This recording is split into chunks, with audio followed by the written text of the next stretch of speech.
అదే RTV app వార్తల్ని క్షణాల్లో చదివే అవకాశం ఉంటుంది. ఒక న్యూస్ పేపర్, ఒక టెలివిజన్ ఛానల్ మీ చేతుల్లో ఎప్పుడూ ఉంటాయి. ఎస్వి జూ పార్క్లో విషాద ఘటన చోటు చేసుకునింది. సందర్శకుడిగా వచ్చినటువంటి రాజస్థాన్కి చెందిన ప్రహ్లాద్ అనే వ్యక్తి ఇదే ఎన్క్లోజర్ పైకెక్కి దూకి మృతి చెందినట్లుగా సాక్షులు పేర్కొంటున్నారు.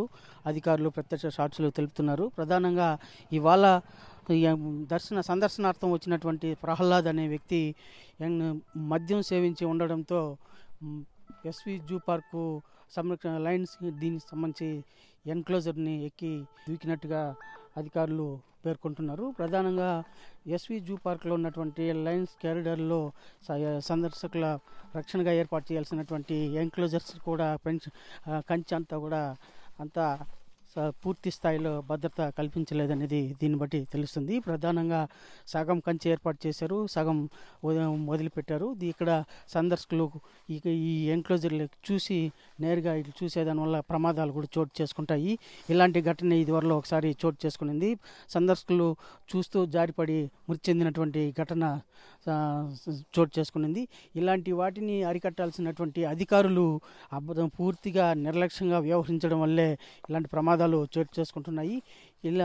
ఇలాంటి ఘటనలు జరిగినప్పుడు అధికారులు అప్రమత్తై మేము త్వరలో చర్యలు చేపడతామని చెప్పి పేర్కొంటారు. ఆ తర్వాత దాన్ని గాలికి వదిలిపెట్టడం వల్లనే ఇలాంటి ఘటనలు చోటు చేసుకుంటున్నాయి. ఇవాళ కూడా ఈ ప్రహ్లాద్ మృతికి కారణం ప్రధానంగా ఎన్క్లోజర్స్ ఎక్కి దూకి చనిపోయినా అని చెప్పి అధికారులు అయితే పేర్కొంటున్నారు. అతను మద్యం సేవించి ఎన్క్లోజర్స్ ఎక్కి దూకిన దానివల్లనే సింహం బారిన పడి మృతి చెందాడని చెప్పి పేర్కొంటున్నారు. అయితే ఈ ఎన్క్లోజర్స్కి పూర్తి స్థాయిలో రక్షణ లేని కారణం బట్టబయలవుతోంది. ఈ ఎన్క్లోజర్స్ చూడాల్సి ఇప్పుడు మనం చూస్తే తెలుస్తుంది. ఎన్క్లోజర్స్ సగమే కట్టారు, ఇంకా సగం ఐరన్ పెన్షన్ అంతా కూడా సగం కట్టకుండా వదిలేసింది. దానివల్ల రోడ్డు పక్కనే ఈ ఎన్క్లోజర్స్ చూసేదానికి వచ్చే ప్రయాణికులు సందర్శకులు ఎవరు వచ్చినా కూడా ఈ ప్రమాదానికి కారణమయ్యే అవకాశం ఉంది.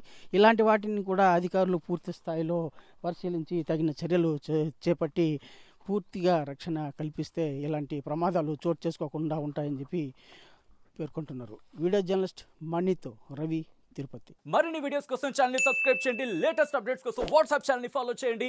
అండ్ లింక్ డిస్క్రిప్షన్ లో ఉంది.